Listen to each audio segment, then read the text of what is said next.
আসসালামু আলাইকুম ওরহমতুল্লাহি ওবারাকাতুহু। এ পর্বে আলোচনা সূরা কাসাসের সপ্তম রুকুর দ্বিতীয় পর্ব, আয়াত 61 থেকে 75। আলহামদুলিল্লাহ ওয়াসসালাতু ওয়াসসালাম আলা রাসূলিল্লাহ ওয়া আলা আলিহি ওয়া সাহবিহি আজমাইন, আম্মা বাদ। আউযু বিল্লাহি মিনাশ শাইতানির রাজিম। বিসমিল্লাহির রহমানির রহিম। রব্বি ইশরাহ লি সাদরি ওয়া ইয়াসসির লি আমরি ওয়াহলুল উকদাতাম মিন লিসানি ইয়াফকাহু কাওলি।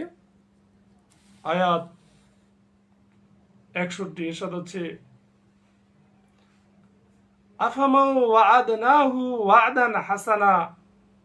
আল্লাহ বলেন, আমি যাকে উত্তম ওয়াদা দিয়েছি সে তা পাবে। সে কি তার মতোই যাকে আমি দুনিয়ার জীবনের ভোগ সামগ্রী দিয়েছি, তারপর কিয়ামতের দিনে সে উপস্থিতকৃতদের মধ্যে থাকবে?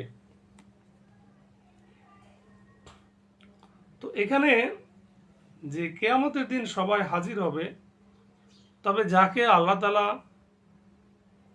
ভালো ওয়াদা করেছেন, যাকে তার আনুগত্যের কারণে জান্নাতে যাওয়ার ফরমান আল্লাহ তাআলা দিয়েছেন, সে অবশ্যই তা পাবে। কিন্তু যে দুনিয়ার জীবনে সবকিছু পেয়ে গেছে এবং আল্লাহর হুকুম অনুযায়ী কাজ করেনি, সে তো হিসাব ও প্রতিফল পাওয়ার জন্য হাজির হবে। আর যার হিসাব না হবে সে তো ধ্বংস হয়ে যাবে। সুতরাং দুই দল কখনো সমান হতে পারে না, একটা জান্নাতীদের দল আর একটা হচ্ছে জাহান্নামীদের। আল্লাহ বলেন, ওয়াইয়াউমা ইউনাদিহিম, আর সেদিন তিনি তাদেরকে আহ্বান করবেন। ফায়াকুলু, অতঃপর বলবেন, তোমরা যাদেরকে আমার শরীক মনে করতে তারা কোথায়? যে আইনা শুরাকাই আল্লাযীনা কুনতুম তাজউমুন, তারা কোথায়? অর্থাৎ মূর্তি বা ব্যক্তি যাদেরকে পৃথিবীতে আমার ইবাদতে শরীক করা হতো, যাদেরকে সাহায্যের জন্য আহ্বান করা হতো এবং যাদের নামে নজর নিয়াজ পেশ করা হতো, তারা আজ কোথায়? তারা কি তোমাদের সাহায্য করতে এবং আমার আযাব থেকে রক্ষা করতে পারবে? মহান আল্লাহ তাআলা এই কথাগুলি তাদেরকে তিরস্কার ও ধমক স্বরূপ বলবেন। নচেত সেখানে আল্লাহর সামনে লেজ হিলাবার ক্ষমতা কার হবে? এটা স্পষ্ট। ক্বালাল্লাযীনা হাক্কা আলাইহিমুল কওলু, যাদের জন্য শাস্তির বাণী অবধারিত হবে, তারা বলবে, রব্বানা, হে আমাদের রব।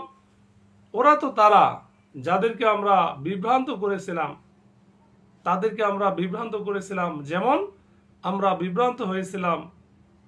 আমরা আপনার কাছে দায় মুক্তি চাচ্ছি, তারা তো আমাদের ইবাদত করতো না। তো এখান থেকে কয়েকটি বিষয়। প্রথম বিষয় হচ্ছে যে যারা আল্লাহর আযাবের যোগ্য বিবেচিত হবে, যেমন বড় বড় অবাধ্য শয়তান এবং কুফরি ও শিরকের দিকে আহ্বানকারী নেতা প্রভৃতিরা বলবে এই কথা। দ্বিতীয়ত, এখানে ওই সকল মূর্খ জনসাধারণের প্রতি ইঙ্গিত করা হয়েছে যাদেরকে শয়তান এবং কুফরি ও শিরকের দিকে আহ্বানকারী নেতারা পথভ্রষ্ট করেছিল। তৃতীয়ত, যে আমরা তো পথভ্রষ্ট ছিলামই, কিন্তু তাদেরকেও নিজেদের সঙ্গে পথভ্রষ্ট করেছিলাম। উদ্দেশ্য এই যে আমরা তাদের প্রতি কোনো প্রকার জোর জবরদস্তি বা বল প্রয়োগ করিনি, বরং আমাদের সামান্যতম ইশারাতেই তারা আমাদের মতোই পথ অর্থাৎ ভ্রষ্ট পথ অবলম্বন করেছিল। চতুর্থত, আমরা তাদের সাথে সম্পর্কহীন ও তাদের থেকে পৃথক, তাদের সাথে আমাদের কোনো সম্পর্ক নেই। মোট কথা, দুনিয়ায় অনুসারী ও অনুসৃত বা গুরু শিষ্য কিয়ামতে একে অপরের শত্রু হয়ে যাবে। পঞ্চম, যে বরং বাস্তবে তারা নিজেদের প্রবৃত্তির পূজা ও দাসত্ব করত। আজ পৃথিবীতে যাদের ইবাদত দাসত্ব পূজা হচ্ছে, তারা সকলে নিজেদের ইবাদত দাসত্ব পূজার কথা অস্বীকার করবে। ওয়াকিলা ওয়াকিলা দুউ শুরাকাআকুম, আর বলা হবে তোমাদের দেব দেবীগুলোকে ডাকো। অতঃপর তারা তাদেরকে ডাকবে, তখন তারা তাদের ডাকে সাড়া দেবে না, আর তারা আযাব দেখতে পাবে। হায়, এরা যদি সৎ পথ প্রাপ্ত হতো। এখানে প্রথম বিষয় হচ্ছে যে তাদের নিকট সাহায্য প্রার্থনা করো, যেমন পৃথিবীতে করতে। দেখো তারা তোমাদেরকে কোনো প্রকার সাহায্য করে কিনা। অতঃপর তারা তাদেরকে আহ্বান করবে, ডাকবে, কিন্তু সেখানে কারো সাহস হবে না যে সে বলবে আমি তোমার সাহায্য করব। দ্বিতীয় বিষয়, যে নিশ্চিত রূপে বিশ্বাস করে নেবে যে আমরা সকলে জাহান্নামের জ্বালানি হব। তৃতীয়ত, আযাব দেখে নেওয়ার পর তারা আশা করবে, হায় যদি পৃথিবীতে হেদায়েতের পথ ধরতাম, তাহলে আজ এই পরিণাম হতে বেঁচে যেতাম। আয়াত 65। ওয়াইয়াউমা ইউনাদিহিম, আর সেদিন আল্লাহ তাআলা তাদেরকে ডেকে বলবেন, তোমাদের রাসূলদের কি জবাব দিয়েছিলে? ফায়াকুলু মাযা আজাবতুমুল মুরসালিন,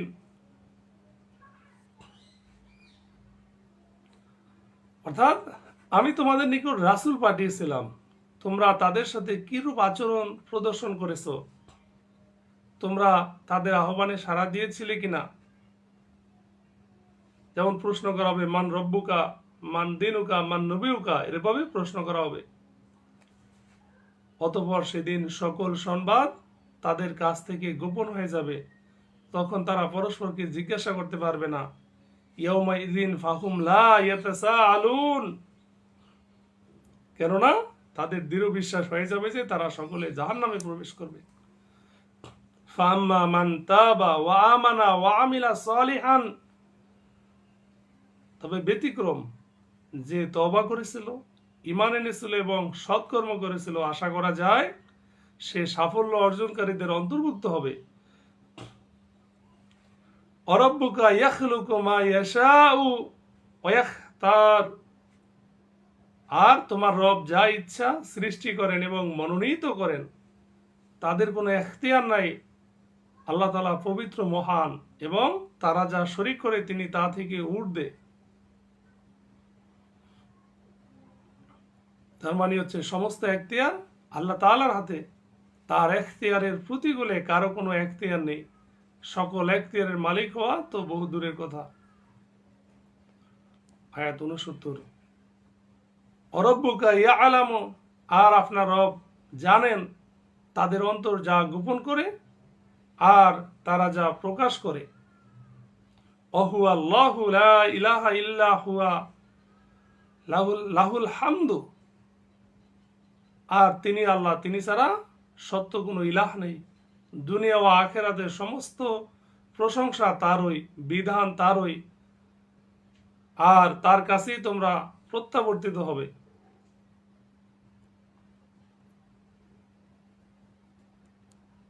এরপরের আয়াত, আয়াত 71।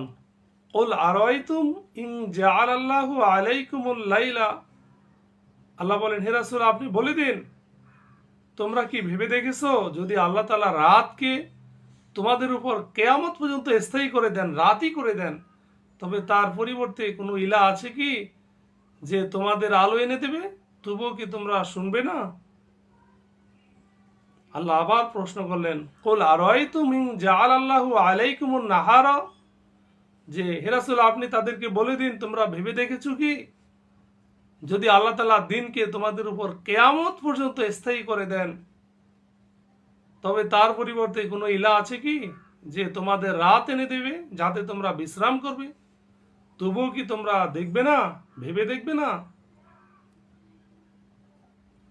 আল্লাহ বলেন, অমির রহমাতিহি জাআলা লাকুমুল লাইলা ওয়ান নাহারা, আর তার অনুগ্রহে তিনি তোমাদের জন্য রাত ও দিন করেছেন।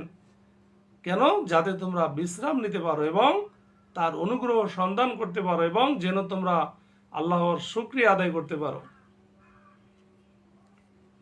সম্মানিত সুধী, দিন রাত্রি মহান আল্লাহর দুটি বড় নিয়ামত। রাত্রিকে অন্ধকারময় করেছেন যাতে মানুষ বিশ্রাম নিতে পারে। এই অন্ধকারের ফলে একই এলাকায় ভুক্ত প্রায় সকল জীব ঘুমাতেও বিশ্রাম নিতে বাধ্য হয়। নচেত যদি ঘুমানো বিশ্রাম নেওয়ার জন্য প্রত্যেকের আলাদা আলাদা সময় হতো, তাহলে কেউই ভালোভাবে ঘুমাতে পেত না। অথচ জীবিকার খোঁজে দৌড়াদৌড়ি ও কাজ কারবার জন্য যথেষ্ট পরিমাণ ঘুমের প্রয়োজনীয়তা অপরিসীম। ঘুম ছাড়া শরীরের শক্তি বহাল থাকা সম্ভব নয়। আর অপরদিকে আল্লাহ তাআলা দিন সৃষ্টি করেছেন জীবিকা অর্জনের জন্য। এটা যদি একেবারে দিনই থাকতো তাহলে কি হতো? মানুষ অসুস্থ হয়ে পড়তো, পাগল হয়ে যেত। দ্বিতীয় বিষয় হচ্ছে আল্লাহর প্রশংসা ও মহিমা বর্ণনা করো। এটি মৌখিক কৃতজ্ঞতা। আর আল্লাহ প্রদত্ত ধন সম্পদ, শক্তি, সামর্থ্য, যোগ্যতা তার আদেশ ও নির্দেশ অনুসারে ব্যয় করো। আল্লাহ বলেন, ওয়ায়াউমা ইউনাদিহিম ফায়াকুলু আইনা শুরাকাই আল্লাযীনা কুনতুম তাজউমুন। আর সেদিন তিনি তাদের ডাকবেন, অতঃপর বলবেন, তোমরা যাদেরকে আমার শরীক মনে করতে তারা কোথায়? ওয়ানাযা'না মিন কুল্লি উম্মাতিন শাহীদান। আল্লাহ বলেন, আর আমি প্রত্যেক জাতি থেকে একজন সাক্ষী বের করে নেব। অতঃপর আমি বলবো, তোমাদের প্রমাণ নিয়ে আসো। তখন তারা জানতে পারবে যে নিশ্চয়ই সত্য আল্লাহর কাছে, এবং তারা যেসব মিথ্যা উদ্ভাবন করত তা তাদের থেকে হারিয়ে যাবে। তো এখান থেকে চারটি বিষয়। এখানে সাক্ষী বলতে নবীদেরকে বোঝানো হয়েছে, অর্থাৎ প্রত্যেক নবীকে তার জাতি হতে আলাদা করে দাঁড় করানো হবে। দ্বিতীয়ত, পৃথিবীতে আল্লাহ বলবেন, আমার নবীদের তাওহীদের বাণী পৌঁছে দেওয়ার পরও তোমরা আমার শরীক স্থাপন করতে এবং আমার ইবাদতের সাথে তাদেরও ইবাদত করতে, তার প্রমাণ পেশ করো। তৃতীয়ত, তারা কিং কর্তব্য বিমূঢ় হয়ে চুপচাপ দাঁড়িয়ে থাকবে, কোনো প্রমাণ তারা দিতে পারবে না। চতুর্থত, তাদের কোনো কাজে আসবে না। আল্লাহ তাআলা আমাদের সঠিক বুঝ দান করুক। আমিন। আখির দাওয়ানা আনিল হামদুলিল্লাহি রাব্বিল আলামিন। আসসালামু আলাইকুম ওয়া রাহমাতুল্লাহি ওয়া বারাকাতুহু।